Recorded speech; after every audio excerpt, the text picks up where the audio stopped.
Welcome, everyone, to another episode of Discovering Disruptions in Tech. I'm Howard Holton, COO at GigaOM, and this week I'm here with Tyler Reese. Tyler, why don't you go ahead and introduce yourself? Yeah, hey Howard, good to be here today. My name is Tyler Reese. I'm the director of product at Netwrix. And for those who don't know, what is Netwrix? Netwrix, we're a cybersecurity company that focuses on the various aspects of cybersecurity, such as protecting your identities, protecting your infrastructure, and protecting your data. So we have a bunch of different solutions that work in concert together so you can get those outcomes. Excellent. I love the concept of identity management, right? Um, I've said for a long time that the job of IT is kind of lifecycle management, right? The challenge is if we start looking at identity as though it's an asset, I think we're in trouble, right? As a kind of a discrete thing that can be managed as though it were an endpoint, to use an analogy. I think Yeah. we're in trouble, right? And I think you probably have some interesting thoughts there. You want to dig in and let's talk about some identity stuff for a while? Yeah, it's kind of interesting. There's a couple different things, right? So the first one is, this idea that identities are, we can take the same model of an asset and we can just layer it in an identity.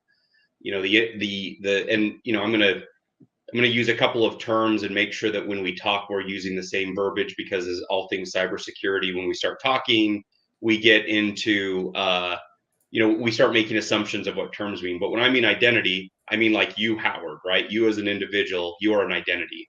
But then you have multiple accounts. So you have, the Howard account to get onto Okta or whatever you use for Federation. You've got the Howard account that gets you into your travel site so that you can book travel, right? There's all these different accounts that tie up and go into that one single identity.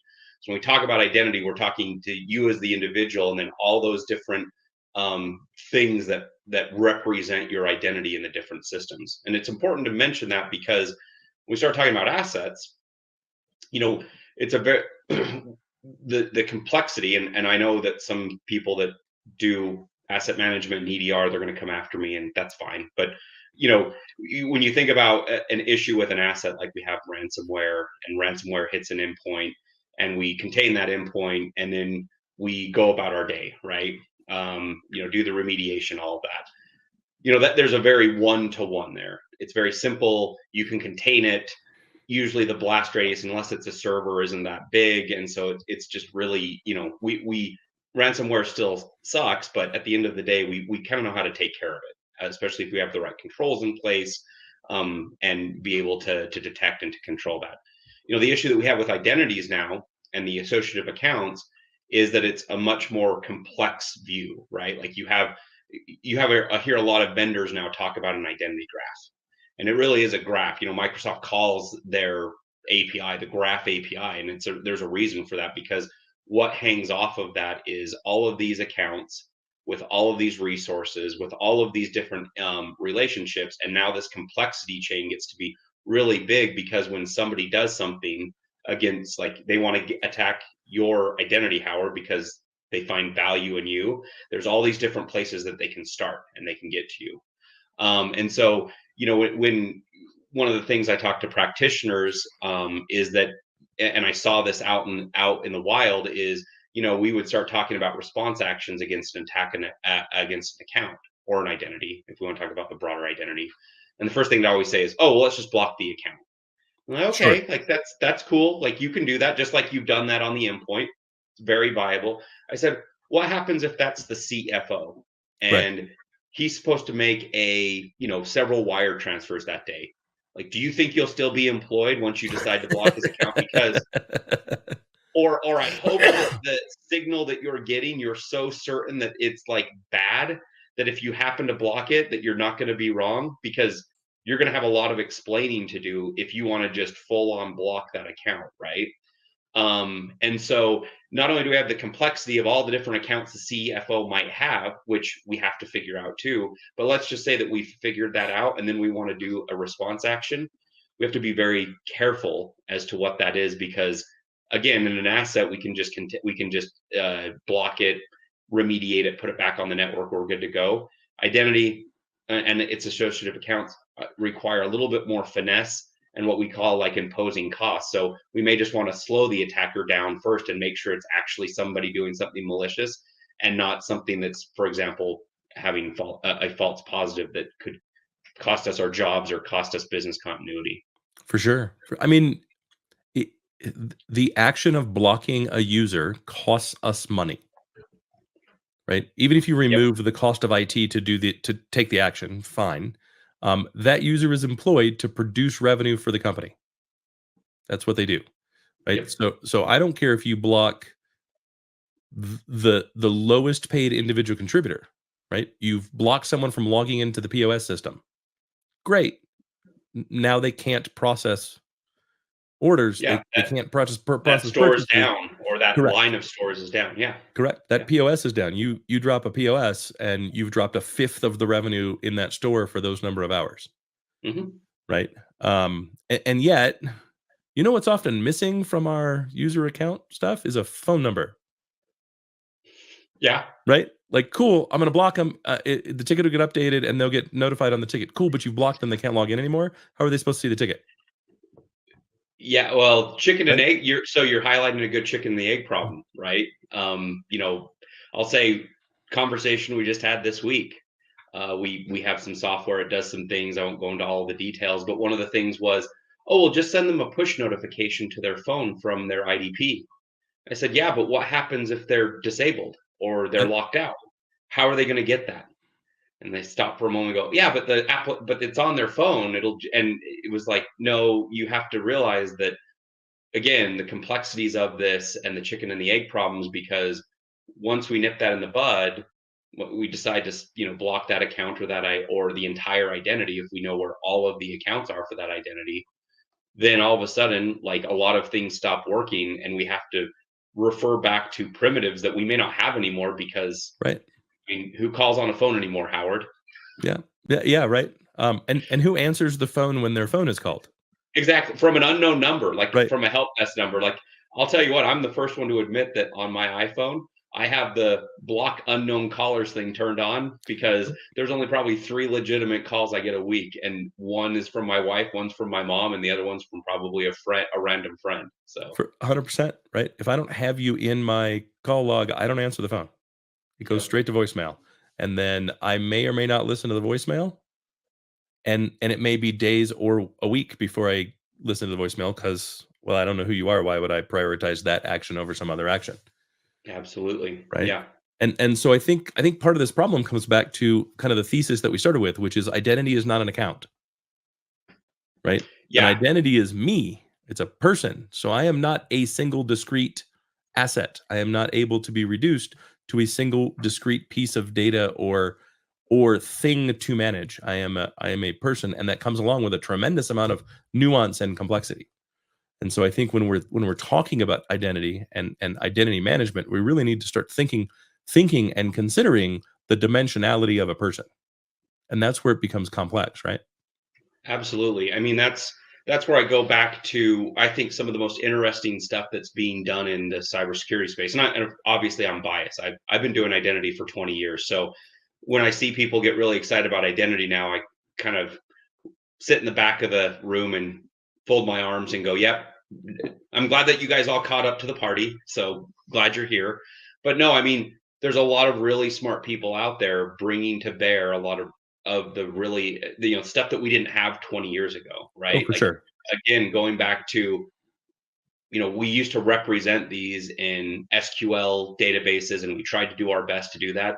And now if you look at some of the more interesting startups that are out there, they're immediately going to graph databases. They're immediately looking at the problem as a graph problem, which, again, I only play an architect on TV, so I'm not going to be the one that sits here and says, what do we want to use for data representation? But when I see what they're doing, I'm like, absolutely, that makes sense. Because when you start, like, to your point, when you have all of these different accounts that represent the identity, all the different resources that then hang off, and the data that hangs off of that, and also the thought of, and another thing. Let's be clear for 1 second, right? When we're talking about graph databases add a I'm going to use dimension again, add a unique dimension to the data that doesn't exist in your standard relational database, which is weird because relational is right in the name. But the beauty of graph databases is the relationship between the data, not the data itself. Correct. Right. That's what makes Absolutely. graphs databases interesting for those listening to this podcast that may be a little bit unsure of the term. Right. So key value pair, key value pair, key value pair, and the ability to assign a relationship between those becomes the primary piece of data. Mm-hmm. Right. And that's where the real value exists within your traditional SQL database. Right. We're just talking tables and the relationships between tables. Within graphs, we're talking about the relationships between records that are discrete to the record, not the record type necessarily. And that's what makes it interesting and useful within this case, and why we want to look at graph databases as a fantastic way to establish the relationship between core identities and the things that are associated with that identity. Yep. Yeah, and I mean, and so when we start to look at that, and we have a way of representing the data and do it in a fast retrievable way that gives us the entire, well, I would say to the best of our knowledge, right? Because Sure. with anything IT, asset discovery or discovery in general, so we use asset discovery a lot, but let's just say discovery in general, it's very hard to get the full corpus of users or identity or information on an identity. There's always that other hidden piece, right? And there's vendors out there that are also doing the discovery part, and there's a lot of interesting things that they're doing to try to derive that. But let's just assume that if you did have a perfect knowledge of someone's identity, okay, I have that now, I have that catalog. It becomes really interesting when you get into the cybersecurity side, because the correlations that can then happen get to be really interesting. So if we think about, like, okay, I have Office 365 logs, and those are somewhat easy because we have very relative ways of determining that identity. But then the attacker, let's say that identity, or sorry, that account gets popped, and then they start to rotate laterally across your organization. It becomes very imperative to have that source of truth, so that like you can follow that attacker as it goes in and out of the different your different accounts that may not be entirely easy to understand, right? Like, I did consulting for many years, and we just think, well, everyone's going to be called Tyler.Reese or T Reese or Tyler R. No, there are, especially when you get, I mean, for some of the older people out there, but like I used to do work on NIS, which is an old directory system for Unix. Trust me, when some of the old NIS systems or YP, they were very character limited, and they came from very old standards. And so it was like you were just a number, right? You logged in, you had a number, and that was you.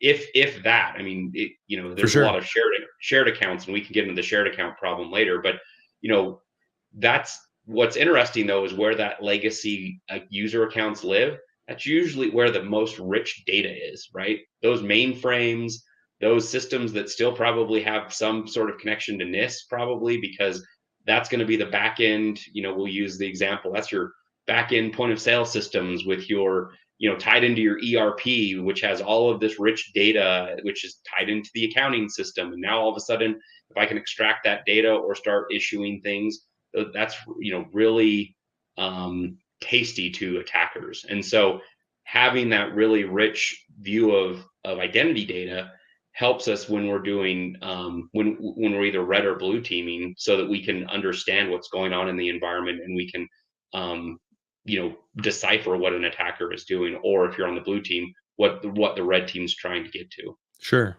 So when we think about this, how does what is it, end user behavioral analytics play into this? UEBA? Yep. Yeah, no, I was going to get to UEBA. It's good that you brought it up. User entity behavioral analytics, or end user, whatever you want to call it. No, UEBA is correct. I messed up the acronym in my explanation, but it works the same. It is. I think UEBA has had its ups and downs. I think we're kind of probably trending back up because we're getting more data. We have more compute. We're making those connections more. The way I look at it is UEBA is starting. it used to be its own tools, and some vendors still have it. It's kind of just coming under SIM, XDR, whatever, excuse me, platform that you want to call it. But yeah, it is definitely, when you take, again, you take that understanding of an identity, and then you can start to bring to bear the understanding of the activity, then that helps us to understand risk patterns, right? And so UEBA was always, again, coming from someone that I had helped build one. We focus predominantly on privileged accounts, and so Sure. we would say, okay, it's what's we were really interested in from an entity behavioral analytics is things like time of day and other things. But again, we had ways, just like most vendors do.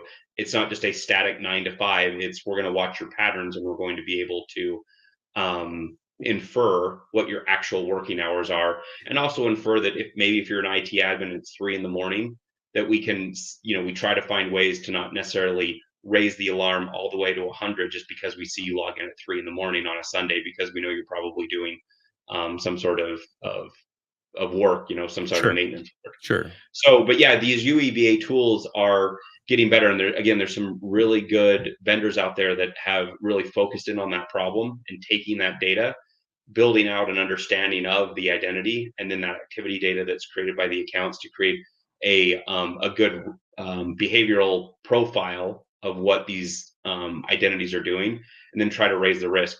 There's still an amount of tuning though, right? Like at the end of the For day, sure. um, you Well, know, it's tuning and dimensionality, right? yeah, The reason UEBA exists is because human beings can only hold a certain number of dimensions in their mind at any given time. Like we struggle when we get beyond 4 or 5 dimensions of anything.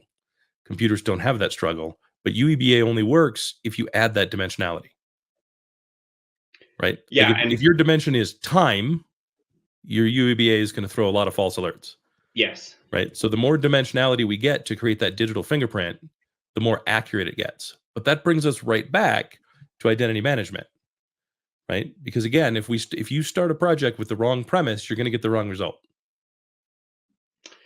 right? Yeah, I mean, so oh, go ahead. Sorry, So, Howard. so I think that's why I asked about UEBA, right? Is because it seems like if you look at identity through the wrong lens, if you have the wrong premise around what an identity is, then even things like UEBA are going to lead you down a path where you're going to architect and design your implementation with the wrong thesis in mind. And you're going to miss important things and create some false positives that you really don't want to create.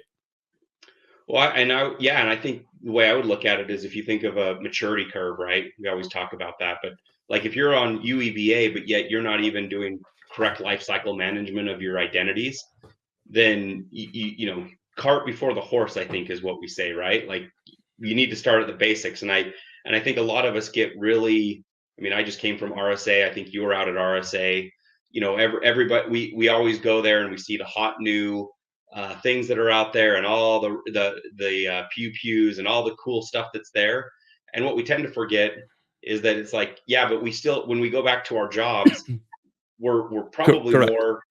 more to the, we should be more on the left, right? And I know that I think I'm mirrored wrong, but No, no, it's I'm all right. pointing to the Left makes left. sense. And Yeah. yeah, and start on the basics, right? So it's like, make sure you're provisioning, make sure you get that life cycle management, make sure you align your identity, your accounts as well as you can to identity, and have a system of record for that, and a source of truth.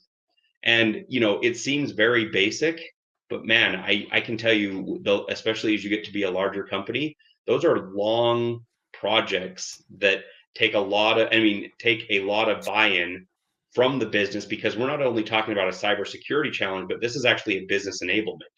I mean, imagine a world where you go in, and this goes back to the employee analogy that you used with the POS system, but okay, let's rewind the tape a little bit and start for the first day. What happens if you hire an employee and they cannot be productive for 2 weeks because we're assigning all their accounts, we're trying to get everything provisioned? I mean, that's the type of business enablement that identity management has always offered, and that's how we've always sold it. It's Right. just recently it's become a cybersecurity conversation. And so, going back to the basics, if we're not, if we're not If we're not effective and efficient in the basics of running the business, adding these other tools are going to lead us down the wrong path. Right. Absolutely. Right. You're going to get, it's garbage in, garbage out. You Right. start to grab these tools, you don't have a really good grasp of what's going on. And then you try, like, you're just going to spend a lot of time to try to get that tool to do the thing.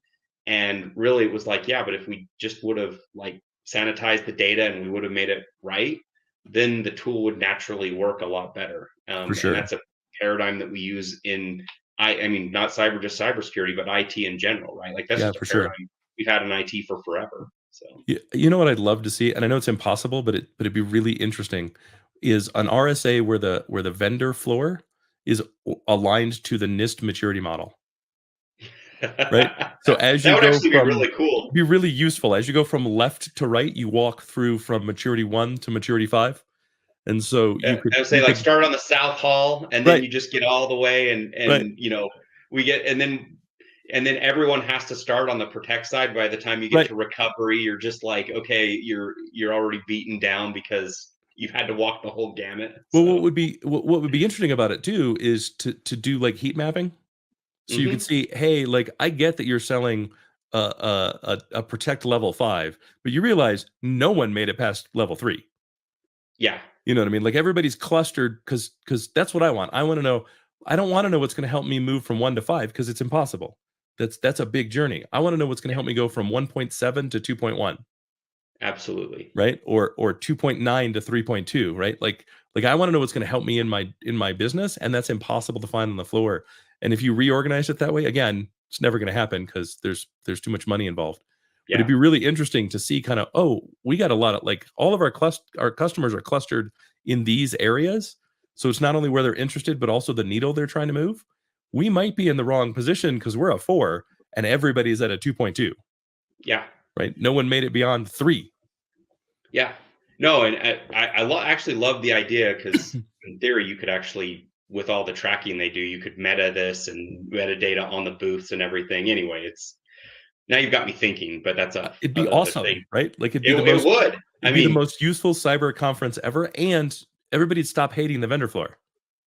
that's Right? true. Because That's you'd true. know, like, everybody's organized now in an order that helps you accomplish what you wanna accomplish. Now I actually have to go, and I'm just gonna go from, like, minus point -0.5 to plus point +0.5 of wherever my organization sits on the NIST maturity model, which I likely go through when I do my cyber insurance every year, right? Mhm, mhm. That's one of the kind of cheat sheets that we can use when submitting our insurance, requirements, right, or Yeah. questionnaire. And so like it'd be super useful to kind of go through that and go, okay, cool. Like here's people that are playing in the space that I currently sit that consider me a customer. Yeah. I know. I mean, again, I walk the floor. I always try to stay on the outsides just so they tend to be the more interesting companies. So I like to get on the outsides and still though you're like playing that game of like, okay, what do you do? What like, figuring out first what they even do. And then when you figure out what Oh they do, God. like you said, how are you trying to do all of the things at the top, or are you really at Right. that core basic level? So Yeah. I used to be like as an analyst, I'm a whole lot nicer. And for those of you that are listening and currently chuckling, I promise you, I am actually nicer. And I'll tell you the story.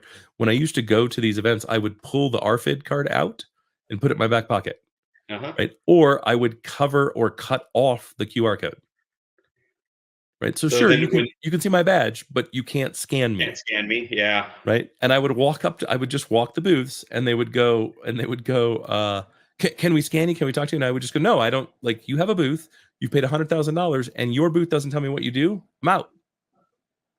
I shouldn't have to talk to a person to know what you do based on your booth. And then sometimes I'd go, okay, cool.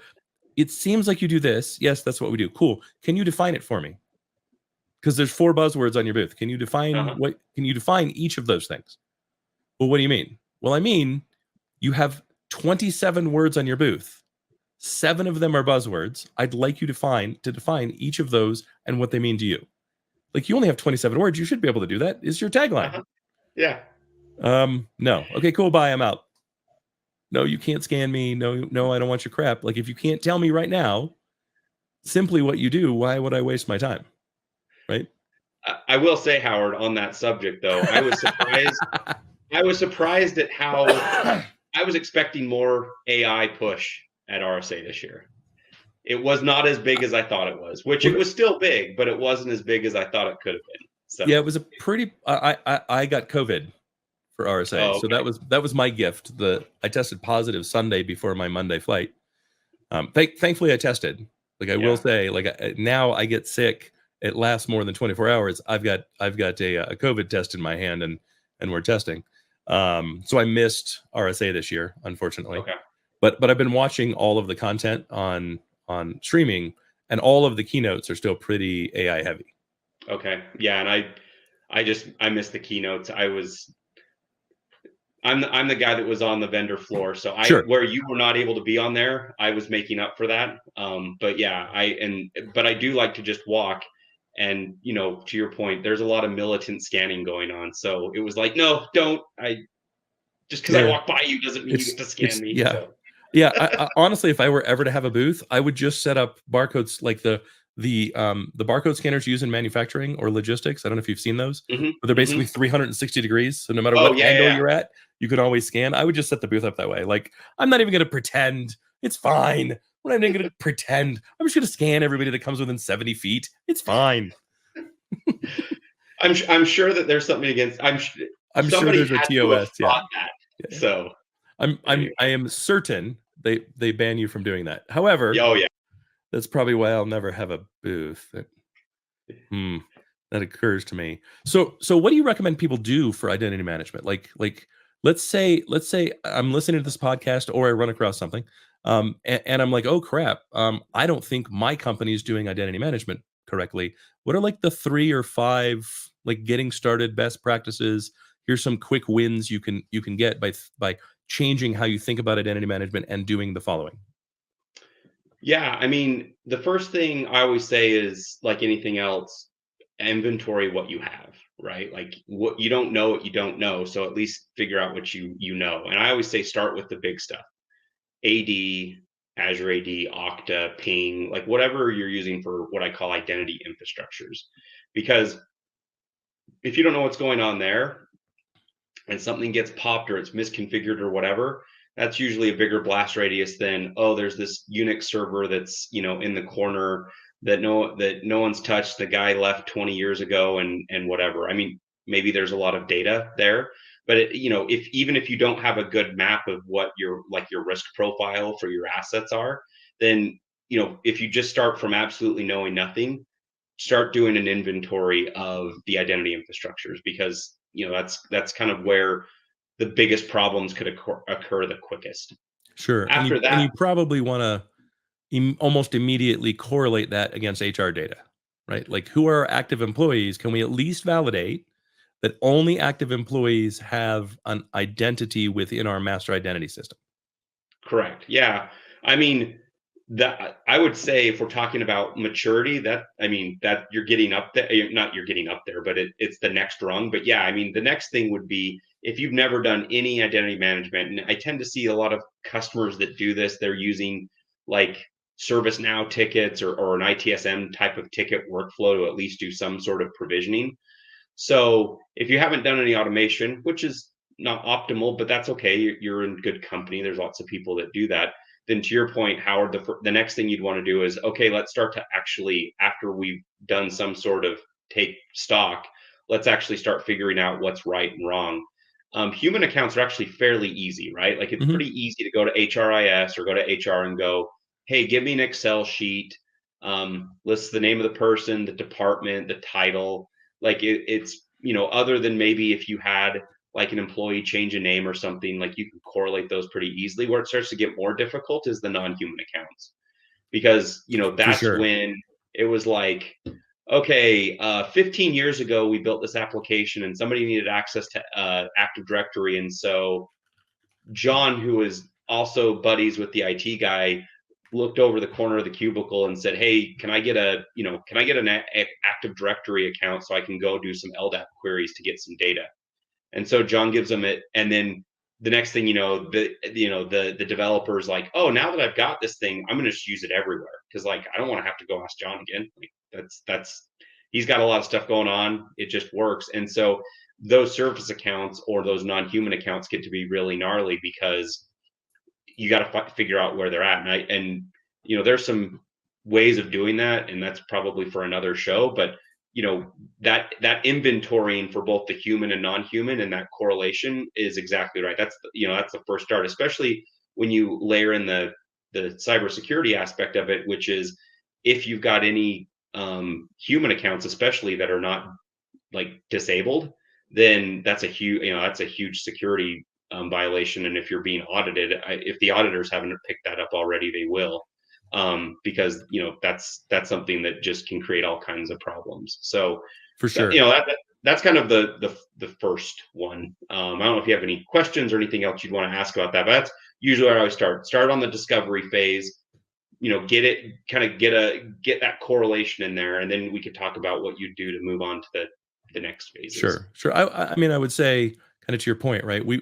The thing that we're looking for isn't just, do we have AD, right? But really, how accurate is it to reality? Mm-hmm. Right? And so kind of phase 1 is get your arms wrapped around what you have, to your point. I would say phase 1.5 is something like start looking for accounts that haven't been used in 90 days. Mm-hmm. For some amount of time, and be pretty aggressive in disabling them. Right. And I realize that comes along with risk.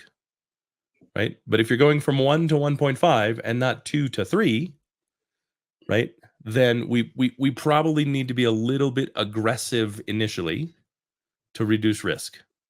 That would be the only thing that I would say. Yeah.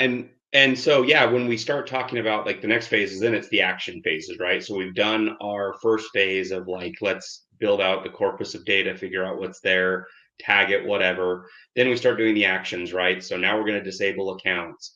Now we're going to, maybe we'll start using groups better, right? Maybe we'll say, okay, I'm going to start grouping people by department or by, location or whatever.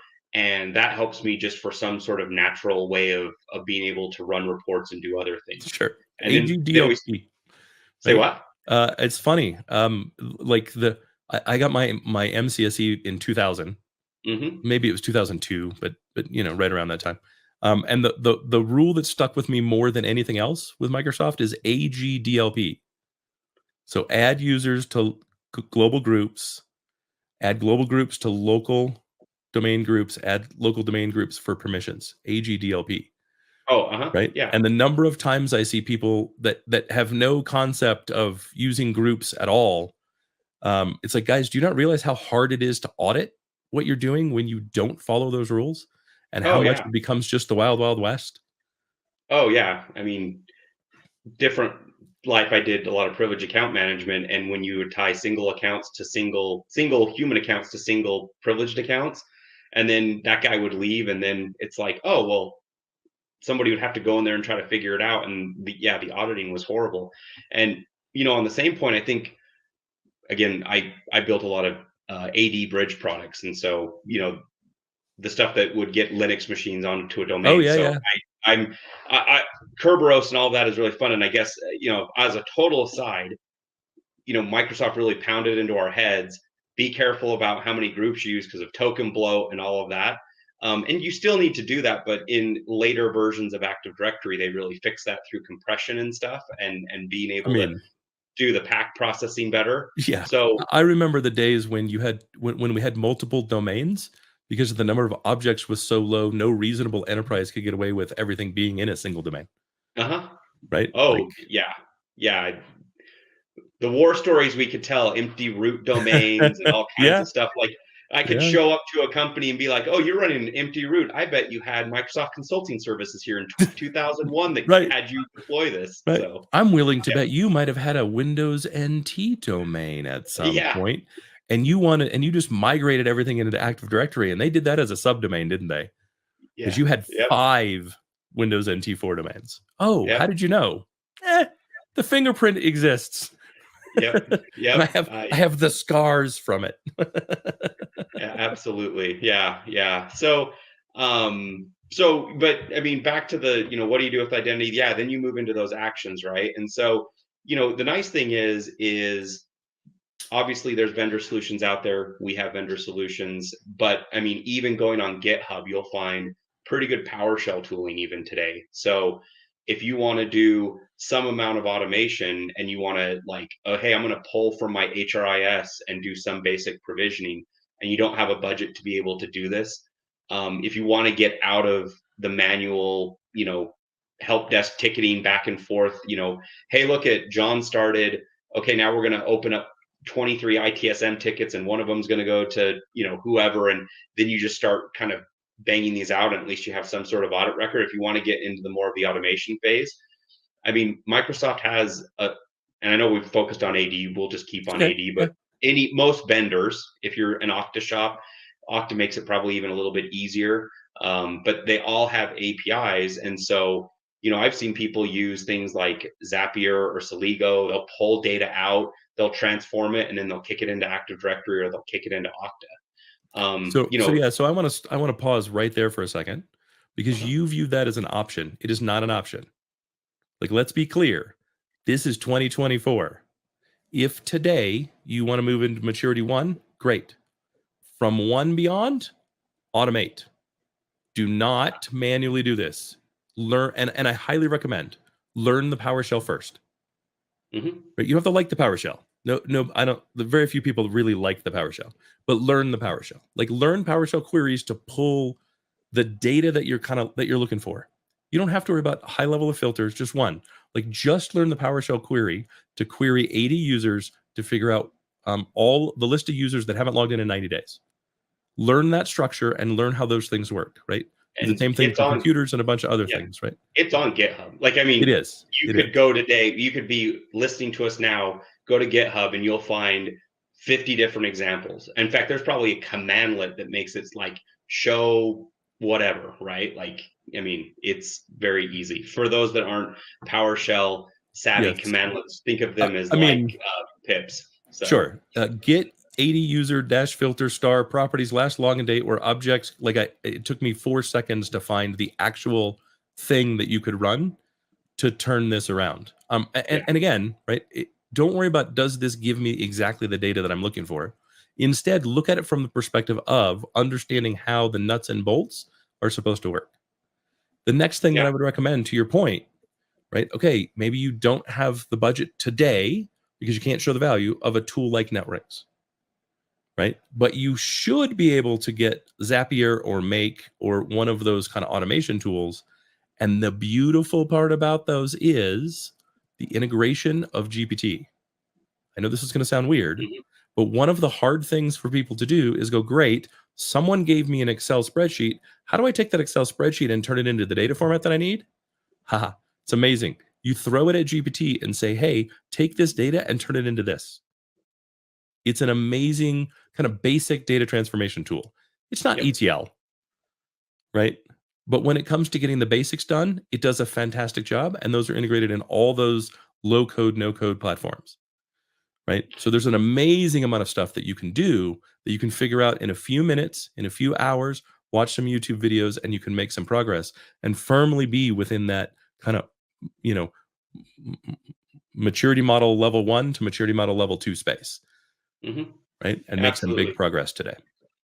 Yeah. And I mean, it's amazing how, like, when you start going there, then and to your point about Howard, the learning, all of a sudden, a lot of us that are in IT, we're just naturally, you just start to get more interested as to what's going on. You rabbit hole really quick, right? I mean, that's the beginning of automation. Like you get in and you start going, oh, look at, now I'm seeing these schema entries and what is this? And then you read this article on Reddit and you find out that this one guy did this and you're just like, oh, I didn't even know that existed. Because again, I was either a network security guy or as an EDR guy. And so I'm just doing this because, I either heard it here or my boss told me to do it. Right. And you start going down here and, then you start learning about, the different tactics that you should be doing so that you can tie AD and your IDP together. And when we talk about IDPs, for those that don't know, that's Okta or Azure AD or Ping or whatever. and then starting to understand the relationships between those and getting automation between those, which most of them are out of the box. But if you start, to then exploit a lot of the capabilities that exist in your cloud system. And if you look at something, again, not making a plug for Microsoft, but if you look at some of the stuff that Microsoft has done in Azure AD that comes back on-prem to AD, I mean, if you're living in that ecosystem, it's a pretty powerful ecosystem, and you can get a lot of value really quick if you just, click a couple buttons and turn some things on, understand how Azure AD works, and then, tie that into AD, and you can get some additional protections. So yeah, I agree with you. I was being a bit kind. I had my kid gloves on, but I definitely agree with you. Like, you need to find all the different places that you can automate to take the human error out, but also because when we're talking about threats or attacks or other things, if something's going on, or an example I always use when we talk about maybe not a direct threat but a perceived threat would be, hey, I've had a riff, or I've had some sort of massive deprovisioning event, and if it takes me a couple of days to get all that done, now unfortunately, we don't ever like to have that happen, but if that does happen, that could introduce some insider threat concerns. Yep. And that's a big topic in identity management, and why we look at things like UEBA tools, because the insider threat component is actually one of the most deadly ones, because of the amount of data that people have access to, and also that. And so, we usually look for insider threat as more of a progressive thing, but people can become perceived insiders, through some sort of event, like a layoff or something. And so, it's important that we have these sorts of tooling and this automation so that we can run for sure quicker to be able to do for that. sure. But it's also why I recommend the automation, right? Like, it's going to be overwhelming really, really, really quick. So when you get to that first step, just take a quick thought. What can I automate to make this reliable, repeatable, and automatic before taking on the next step? Don't look at 73 systems and go, oh my God, how do I automate 73 systems? Look at one system and one use case and say, how can I automate that? Then move to the second use case, then the third use case. Yep. Right? We don't want this to be overwhelming and then become a thing that, oh my God. So I looked at that and the problem was so overwhelming that we just gave up. Right? Yeah. I mean, if you're looking at this and thinking that you've got to go get Ansible and fleet management because you're going to push out identity information to all of your fleet and all of that, as the kids would say, you're probably doing it wrong.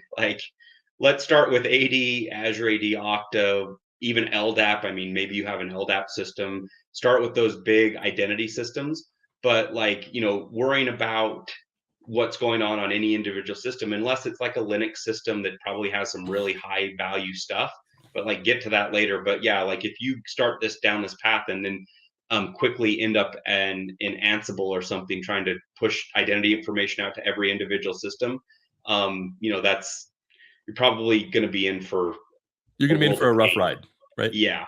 And you're far more likely to make mistakes that are going to be very costly to you, right? And costly to the organization. And what the goal is to build trust in the things that you do.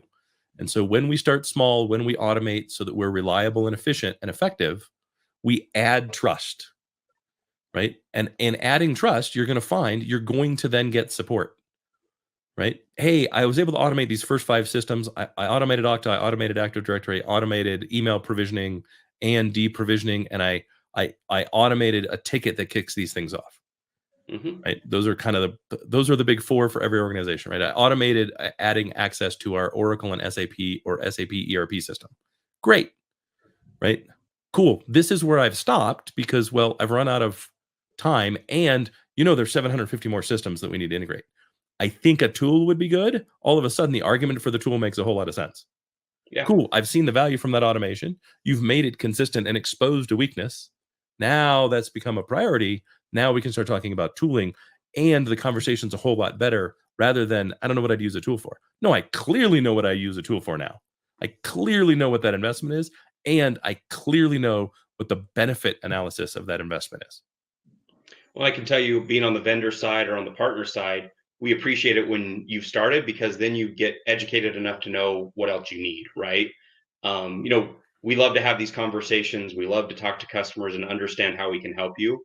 but it's always good to start from someplace.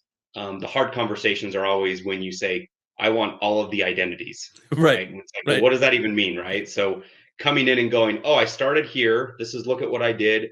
This is the known these are the known knowns that I have. And I know some other unknowns. And then I've got this huge thing of unknown unknowns that I need help with, right? And that's where we can bring to bear discovery tools and other things like that. But yeah, like I've never seen it as a negative thing when I have to go into a customer and they've said, hey, I've built this great thing, but it just doesn't scale anymore. It's like, great, like, hey, you're probably even smarter than me now about this stuff because you've got the battle scars to show of your, the several PowerShell scripts that you're running that are automated to do all this stuff. I mean, you've really gotten into the nitty gritty of what your organization needed to be successful. And that's great because we can take those, we can see what you've done, and then we can translate it into the tool. And then, by the way, now we're going to take you from, maybe, like you said, a level 2.1, and we're going to take you to a 4. And here's all the other things that we can do. And we can help you with the more advanced topics of IAM, which we didn't even get into, which was things like attestations and separation of duties and these advanced topics that either the business is interested in because of compliance reasons, or as a cybersecurity practitioner, understanding and making sure that people are always reattesting to the access that they're given, so that you don't have this unfettered access or accumulation of privileges. Those are other topics that we like to talk in identity, and those are things that, again, the tools can help you with, but that's at a higher maturity level, past the automation for sure. stages. Well, that's a great segue into the end of our episode. Tyler, I'd love to have you back for another episode, and I think we can continue this conversation and explore maturity levels kind of 3, 4, and 5, and talk about not only what those are, but really kind of the threats that we're looking at, how we address those, how we recommend kind of customers view and attack them, very similar to what we did here. And hopefully you, as our listening audience, have appreciated this conversation with Tyler and have learned something. And if you're looking at your organization and you're like, we're already past 2, fantastic. Happily reach out, say, hey, we'd love help with 3, 4, and 5. That's what we're here for. Tyler, how do folks best reach you? Best way, like everybody else, www.netwrix.com, netwrix.com. You'll find, we have a whole solution page, so you can see all the different identity data or infrastructure use cases we have. If there's any interest, fill out a form, and I absolutely promise that they'll be able to get back out to you. If you want to reach out to me personally, I also am on all the socials, so I'm on LinkedIn. I'm always happy to have someone reach out. I like to further the profession, so whether it's the product management profession or the cybersecurity and identity and access management profession. So my door is always open. Ask me any questions. So that's how you can reach me personally. But again, the best way to get us as a company is at netwrix.com. Excellent. Well, I'm Howard Holton. It's been another episode of DDT. Please like, subscribe, comment, share. If you'd like to be on the podcast, reach out. If you've got questions for any of our guests, please reach out. We're happy to connect you. And we'll see you on